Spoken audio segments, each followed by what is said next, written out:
నమస్కారం.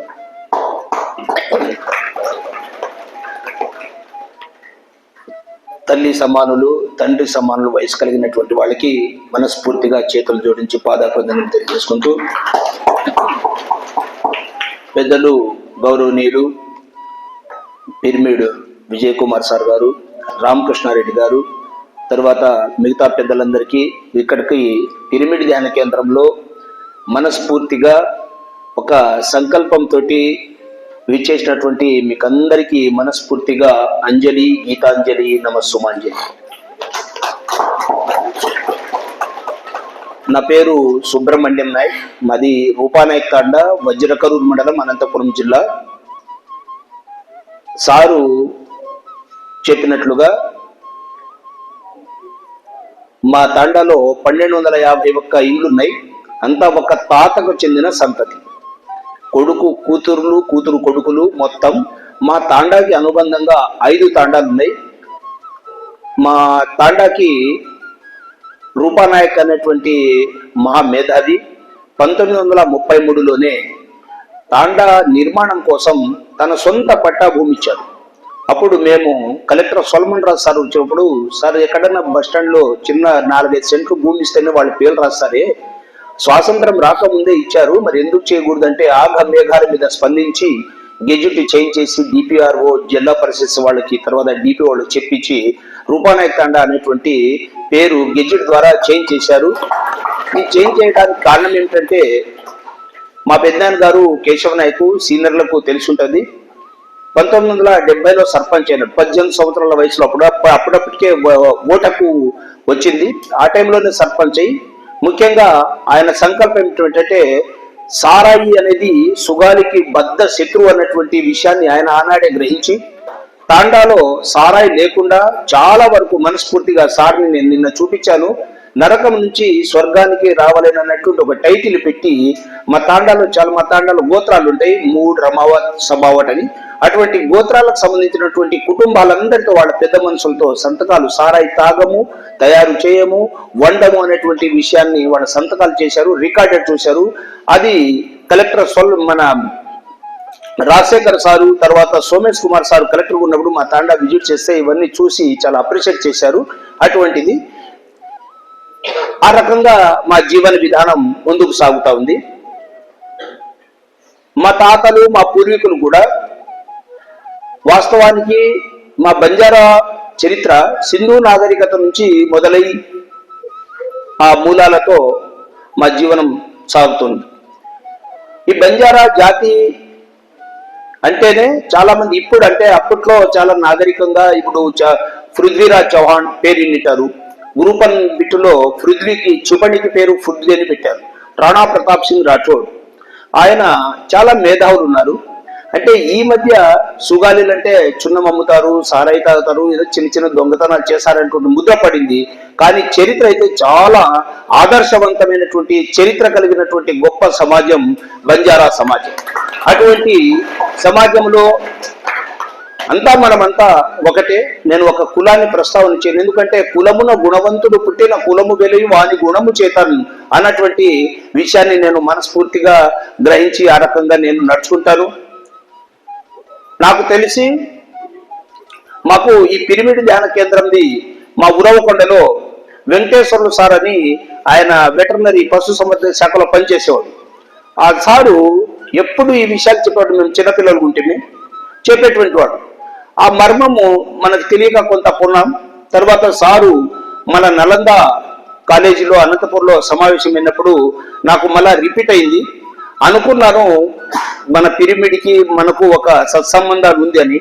ఆ రకమైనటువంటి విషయాలు నేను గ్రహించి నిజంగా మాకు అవసరం అని నేను సార్లు కూడా చెప్పడం, సారు ఆ రోజు చెప్పారు. సార్తో పాటుగా రెడ్డి సారు, మిగతా మిత్రులంతా వచ్చారు మా తాండాకి.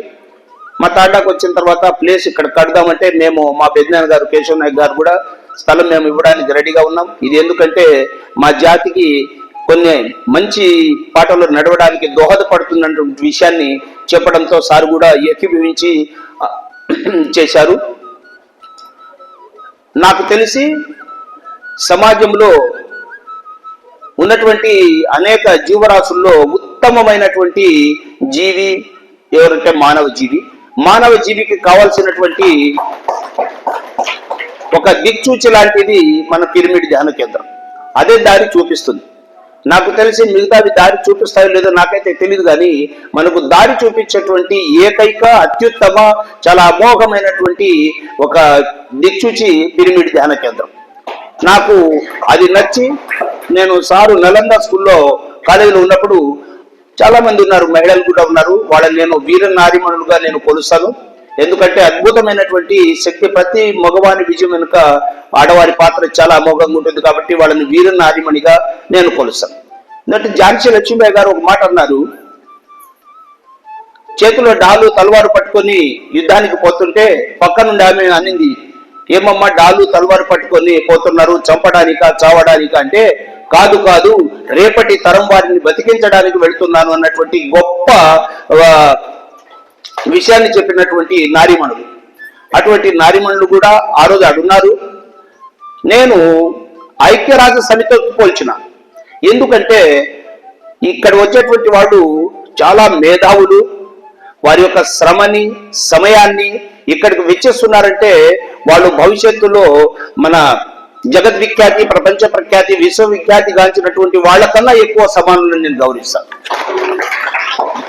ఇక్కడ చాలా మంది బయట కల్పిస్తుంటారు, స్టేషన్లు కాడ మళ్ళీ ఎక్కడో ఒకటి చోట కాలక్షేపం చేసుకుంటుంటారు. కానీ ఆ కాలక్షేపం కాదు, అసలైనటువంటి కాలజ్ఞాన తత్వాన్ని మనం రేపటి తరం అందించడానికి మనం ఇక్కడ సమావేశమైనాం. కాబట్టి ఈ సమావేశంలో పాల్గొన్నటువంటి ప్రతి ఒక్కరు, చిన్నవాళ్ళ నుంచి పెద్దవాళ్ళందరూ కూడా ధన్యులు, గొప్పవారని నన్ను మనస్ఫూర్తిగా వాళ్ళని, నాకన్నా పెద్దవాళ్ళని నేను పాదాభివందనం చేస్తూ, నాతోటి వాళ్ళని నేను మనస్ఫూర్తిగా ప్రత్యేక కృతజ్ఞతాభివందనాలు తెలియజేసుకుంటున్నాను. ఇటువంటి కార్యక్రమాల ద్వారానే సమాజం జాగృతమవుతుంది, నాగరికంగా ముందుకెళ్తుంది. అది గ్రహించి పెద్దలు చెప్తా ఉంటారు. ఈ కార్యక్రమం నాకు చాలా నచ్చింది. నేను కాలేజీ విద్యాభ్యాసంలో ఉన్నప్పుడు కూడా మాకు పొలిటికల్ సైన్స్ లెక్చరర్ ఒక ఆయన ఉండేవాడు. రాణా ప్రతాప్ సింగ్ రాఠోడ్ గురించి చాలా గొప్పగా చెప్పాడు. అమెరికా అధ్యక్షుడు హోచిమిన్ మన ఇండియాకు వేసవి విడిది కాలంలో వస్తే ఆయనకి ఏంటి చూపించాలా అనుకున్నప్పుడు చాలా మంది మహాత్మా గాంధీ, సర్దార్ వల్లభాయ్ పటేల్, మిగతా వాళ్ళ జాతీయ నాయకులు ప్రాంతాలు చూపాలనుకుంటే, కాదు కాదు నేను రాణా ప్రతాప్ సింగ్ రాఠోడ్ సమాధిని చూడాలా, దర్శించాలా అని చెప్పారంట హోచిమిన్. ఆయన అక్కడ రెడీ చేయలేదు, కానీ నేను పొయ్యే తీరాలంటే పిలుచుకొని పోతే ఆయన హోచిమిన్ సందర్శించి ఆయన నమస్కారం పెట్టుకొని అక్కడ ఉన్నటువంటి మట్టిని పిటికెట్లో తన బ్యాగులో వేసుకున్నాడు. అక్కడ ఉన్నటువంటి వాళ్ళు అడిగినారు, ఎందుకయ్యా ఈ మట్టిని నీ బ్యాగులో వేసుకుంటున్నావు అంటే, ఇటువంటి పుణ్యభూమిలో పుట్టినటువంటి రాణా ప్రతాప్ సింగ్ ఇక్కడే కదా పుట్టింది, ఈ మట్టి తీసుకొని మా దేశంలో అమెరికాలో వేస్తే ఇటువంటి యోధుడు చాలా గొప్ప జ్ఞాని జన్మిస్తాడు కదా, అటువంటి సంకల్పం నాకుంది అన్నటువంటి గొప్ప చరిత్ర, గొప్ప అమోఘమైనటువంటి మూలాలు కలిగినటువంటి మన భారతదేశంలో చాలా మంది యోధులు ఉన్నారు. అటువంటి గొప్ప సంస్కృతి సాంప్రదాయాలు కలిగినటువంటిది భారతదేశం. ఈ భారతదేశంలోనే మనకందరికీ ఒక దిశ దశ, ఒక భౌతికంగా భౌగోళికంగా మార్పు చేయటువంటి ఆయుధము, సాధనము ఏదైనా ఉందంటే మన శ్వాస మీద ధ్యాస పెట్టడం, అది పిరమిడ్ ధ్యాన కేంద్రం ద్వారా సాధ్యమవుతుందని సవినయంగా నేను తెలియజేసుకుంటున్నాను. ఏది కూడా సనాతన ధర్మాన్ని ఖచ్చితంగా పాటించాలి. పూర్వీకులు సనాతన ధర్మంలో ఉన్నటువంటి మర్మాన్ని గ్రహించే పాటిస్తా ఉన్నారు. అది పాటించడం వల్లనే మన భారతదేశాన్ని భిన్నత్వంలో ఏకత్వం అనేటువంటి గొప్ప పేరు వచ్చింది. అటువంటి సంస్కృతి సాంప్రదాయాలను మనము విడనాడితే మన జీవితం కూడా సరైనటువంటి పరిపక్వ దిశలో రాదన్నటువంటి విషయాన్ని నేను నమ్మినాను. కాబట్టి పూర్వీకులు మా తాండాలో ఏ కార్యక్రమం చేసినా ఒక చిన్న విషయాన్ని చెప్పాను, ఎందుకంటే నేను ఆ కులంలో పుట్టాను కాబట్టి ఎక్కువ చెప్తున్నాను, దయచేసి దాన్ని అన్యతగా భావించండి. అందులో ఉన్నటువంటి సత్యాలు చెప్తా ఉన్నాను. మామూలుగా ఒక వ్యక్తి ఒక 25 రూపాయలతో టెంకాయ తీసుకుంటే దేవుణ్ణి సమర్పణ చేసి మొక్కిన తర్వాత ప్రార్థన చేస్తారు. కీడి మూంగి అంటే మన చీమలు, తర్వాత పుట్టలకి అన్నిటికీ మంచి ఆశీర్వాదం ఇవ్వమని దేవుణ్ణి ప్రార్థిస్తాం. గౌ జనగాలి కిడి ముంగిని సాయివేస్ అనేటువంటి మా భాషలో చెప్తాం. ఇచ్చింది టెంకాయ ఒకరైతే సమాజం సర్వేజన సుఖినో భవంతు అనేటువంటి సంకల్పంతో ప్రార్థన చేస్తాం. ఇటువంటి గొప్ప సంస్కృతి కలిగినటువంటి విషయాల్లో మా తాండాలో మాత్రం ఏది చేసినా కూడా, చిన్న కాయ కొట్టినా కూడా తల్లిదండ్రులను పాదాభివందనం చేస్తారు. పెద్దల యొక్క సంస్కృతి సాంప్రదాయాలు చెప్పకుండా పాటిస్తున్నారు. ఏ తాండాలేమో కానీ మా తాండాలు అయితే పక్కగా పిన్ టు పిన్. ఇప్పటికీ సార్ వాళ్ళు కూడా చూశారు. ఏ కార్యక్రమం చేసినా అటువంటి దారిలో మనం పోతే గిన రాబో భావి తరాల వారికి మనం ఒక మంచి భవిష్యత్తు ఇచ్చినటువంటి వాళ్ళం అవుతాం. ఏదో చిన్నపిల్లలు ఇప్పుడు మన భారతదేశం పైన విష సంస్కృతి ప్రభావం పడుతూ ఉంది. మరి దాని జోలికి పోతే మన సనాతన సంస్కృతి కనుమరుగైతుంది. కనుమరుగు కాకుండా కాపాడేటువంటి సత్తా, దమ్ము, ధైర్యం ఏదన్నా ఉందంటే అది పిరమిడ్ ధ్యాన కేంద్రం ద్వారానే సాధ్యమవుతున్నటువంటి నగ్న సత్యాన్ని నేను గ్రహించి, ఇది దాచిన దాగని నగ్న సత్యం అని నేను గ్రహించాను. నాకు తెలిసి ఇక్కడ చాలా మంది యోధులు ఉన్నారు, తలపండిన మేధావులు ఉన్నారు. ఇంత ఏకాగ్రతతో, ఇంత నిశ్శబ్ద వాతావరణంలో ఈ కార్యక్రమం సాగుతుందంటే మీరంతా చాలా పెద్దలు. మా తాతగారు అయితారు సామాసంగ్ మహారాజ్ అని, ఆయన బతికుండనే కాలజ్ఞాన తత్వాన్ని బోధించాడు. ఆ బోధించే టైంలో చాలా మంది కొంచెం హేళన కూడా చేశారు. ఎందుకంటే దేవుని వెనుక దయ్యము వెంటాడుతూనే వస్తూ ఉంటుంది, మంచి వెనుక చెడు ప్రభావం కూడా ఉంటుంది. కానీ మంచి కనుక్కోవాలంటే కొంచెం కష్టతరం అవుతుంది. ఇది కొంచెం సాధన చేస్తే తప్ప బయటపడనటువంటి విషయం. మా తాతగారు తాను చనిపోయేటువంటి సమయాన్ని, గడియాన్ని ముందే చెప్పాడు జనాలకి. ముందే చెప్పి ఆయన స్వప్నంలో కొప్పాళ జిల్లాని బహదూర్ బండా సత్యేంద్రసాన్ అని ఇక్కడ మన కర్ణాటక, అక్కడ వారి యొక్క వారి యొక్క స్వప్నంలో పోతే వాళ్ళు ఎద్దుల పైన రాళ్ళు తీసుకొచ్చి ఆ మందిరాన్ని నిర్మించారు. చాలా గొప్ప చరిత్ర. ఎంత గొప్పదంటే అంత గొప్ప చరిత్ర అక్కడుంది. ఆయన చెప్పిన సమయానికి పరమపదించినప్పుడు మా కమ్యూనిటీ వాళ్ళు కొలుస్తుంటే పక్కనే పందికుంట గ్రామం ఉంది. ఆ గ్రామస్తులు కొంచెం హేళన చేశారు. ఎక్కడ దేవుడు, ఏం కథ అది అంటే, అక్కడ మరొకతను చెప్పారు, ఎందుకు హేళన చేస్తావు, ఏదన్నా పరిచయం చెయ్యి, అది నిజం అనిపిస్తేనే నమ్ము, లేదంటే వదిలేయి అని చెప్పారు. చెబితే ఆయన బావి ఉంది అక్కడ దేవాలయం దగ్గర, పైనుంచి రాయి ఇస్తే ఒక రాయి చిన్నప్పుడు శబ్దం వస్తే ఒక రోజుట్లోనూ వర్షం రావాలా, అది ఆ రకంగా అగ్రిమెంట్ చేసుకుందాం అనుకున్నారు. పైనుంచి రాయి చెప్తే కిందే పడుతుంది, ఎక్కడా పోదు, తప్పనే ఆ నీటి శబ్దం రానే వస్తుంది. ఇది ఫెయిల్ అవుతారు కదా అని వాళ్ళు అనుకున్నారు. కానీ పైనుంచి రాయి చెప్తే శబ్దం వచ్చింది. ఆ రోజు ఆ పరిసర ప్రాంతాల్లో కుంభవర్షం కురిచింది. ఇది దాగని నగ్న సత్యం. ఇంకొక మాట, మా వాళ్ళంతా పశు పోషణ మీద ఆధారపడి ఉంటారు. అందుకే గాయ అని అంటారు, హిందీలో ఆవుని గాయ అంటారు. ఆ గాయ పోషణ భారం చేస్తున్నారు కాబట్టి మాకు గోర్మాటి అనేటువంటి పేరు వచ్చింది. ఫిజికలీ హైట్ వెయిట్ ఉంటారు కాబట్టి ఇంగ్లీష్లో లాంగ్ బాడీ అనేవాళ్ళు. ఆ లాంగ్ బాడీ అనే పదం నుంచి లంబాడీ అని వచ్చింది. ఆ రకంగా గోవులు మేపుతున్నప్పుడు మా గోవు పక్కన చేరులో మేయడానికి వెళ్ళిపోయింది.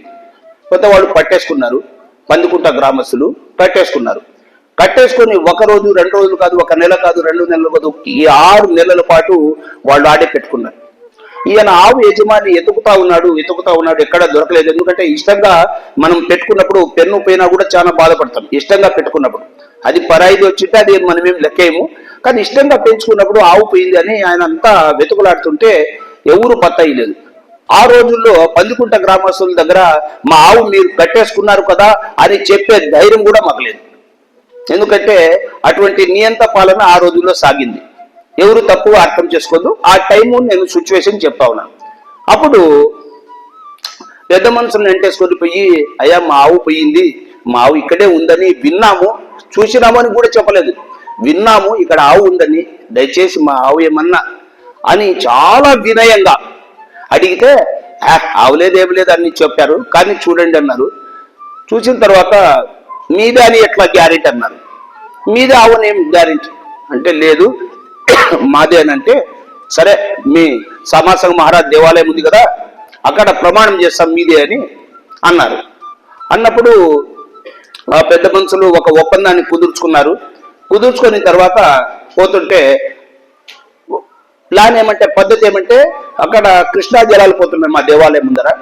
స్నానం చేసి ఆవు దేవాలయం దగ్గర ఉంటుంది, నువ్వు వీపు పైన చేయి తిప్పితే ఆవు నీకు రానిస్తే అది నీది అన్నారు.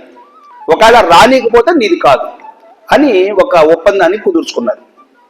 ఫస్ట్ ఎవరు పోవాలా కుదుర్చుకున్నారు. సరే ఓడంబడిక బాగుంది, ఎవరు ముందు పోవాలా? ఈ తాండా వాళ్ళు పోవాలా లేదంటే పందుకుంట వాళ్ళు పోవాలా అని అంటే, ఆవు సాధు జంతువు కదా, ఎవరికన్నా రాణిస్తే మన మర్యాద పోతాదేమో అని పందుకుంట వాళ్ళు ముందే గ్రహించి ఫస్ట్ మేమే పోతాము, ఆ తర్వాత మీరు పోండి అని వాళ్ళకి చెప్పినారు. ఒక ఎత్తుగడ ఇది. చూస్తే అక్కడ సాక్షాత్ ఇది మా పెద్దలు చెప్పారు, నేను విన్నాను. ఆవు దేవాలయం దగ్గర ఉంది, స్నానం చేసుకొని వచ్చారు. 6 నెలల పాటు మేత నీళ్లు పెట్టి సాకినటువంటి ఆయనకి అక్కడ నుంచి వస్తుంటేనే ఆవు మన జల్లికట్టు దగ్గర పొడిచేకి వస్తుంది చూడు, ఆ రకంగా పొడిచేకపోయింది. 6 నెలల పాటు అన్నం మేత పేసిన వాడికి ఆయన ఓడిపోయినాడు. ఇంకొకరు నుంచి ఉన్నాడు అసలు యజమాని.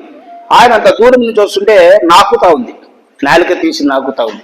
అది అక్కడ ఉన్నటువంటి మహిమాన్వితమైనటువంటి సత్యం.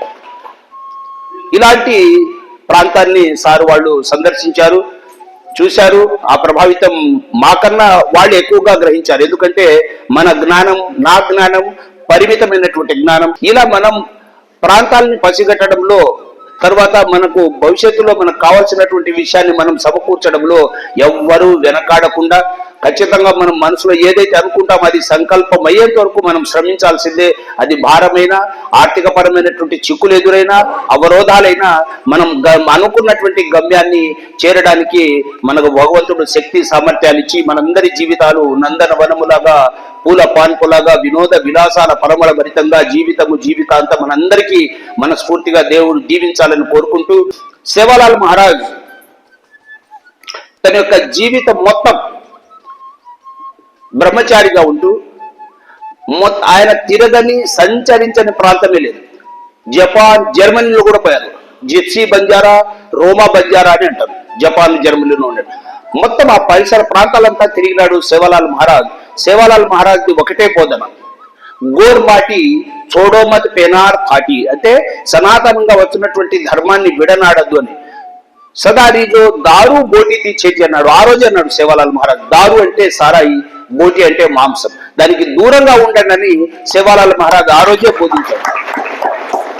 ఇది తెలియక మా వాళ్ళు సారా ఎక్కువ తాగుతారు. ఏమంటే మా అలవాటు అంటారు, మా ఆచారం అంటారు. అలవాటు కూడా ఆచారం అంటారు. ఆచారం కాదు, ఇది వాళ్ళు చేసుకున్న అలవాటు. కానీ మా సేవాలాల్ మహారాజ్ చెప్పారు, సారాకి, మత్తుకి, మాంసానికి దూరంగా ఉండమని. ఆయన 1739లో జన్మిస్తే ఆ కాలంలోనే చెప్పాడు, ఈ సమాజానికి ఇది అయితేనే మనము కొంచెం మానవ మనుగడ, ఉనికి సాధించడానికి అవకాశం ఉంటుందని గ్రహించి ఈ విషయాన్ని చెప్పాడు సేవాలాల్ మహారాజ్. అది కొంతమంది ప్రచారం లేక, కొందరు మొరటగా ఉండి, కొంత అనాగరికంగా ఉండబట్టి సారాయి మాది, మేము ఏదన్నా చేసినా మేము సారాయితోనే చేస్తాము, అది చేస్తాం, ఇది చేస్తామని కొంచెం రటామతంగా ఉన్నారు. కానీ అటువంటి వాళ్ళని కూడా మార్చడానికి ఉపయోగపడే ఏకైక సాధనం ఇది పిరమిడ్ ధ్యాన కేంద్రం అన్నటువంటి సత్యాన్ని గ్రహించి నేను కూడా ఇక్కడికి రావడం జరిగింది. సేవాలాల్ మహారాజ్ ఇంకో మాట అన్నారు, నేను నిన్న సారి కూడా చూపించాను. నేను మా వాళ్ళు కుట్టుకుంటారు, మా బట్టలు మేమే కుట్టుకుంటాం. కుట్టుకోవడంలో డబ్ల్యూ అనేటువంటి ఆకారంతో ఒకటి కుట్టారు. అది ఉల్టా చూస్తే ఎం అని వస్తుంది. సింధు నాగరికతలో బొమ్మల లిపి అని ఉండేది. అప్పుడు బొమ్మలు వేస్తేనే అది ఒక అర్థాన్ని ఇచ్చేటువంటి వాక్యంగా మనం భావించాలి. అలా డబ్ల్యూఎం అనేది సార్ కూడా చూశారు, చూపించాను ప్రాక్టికల్ గా. సార్ కూడా ఫోటోలు తీసుకున్నారు. అంటే ఆ బుద్ధి జ్ఞానం బడికి పోక ముందే వాళ్ళు గ్రహించారు.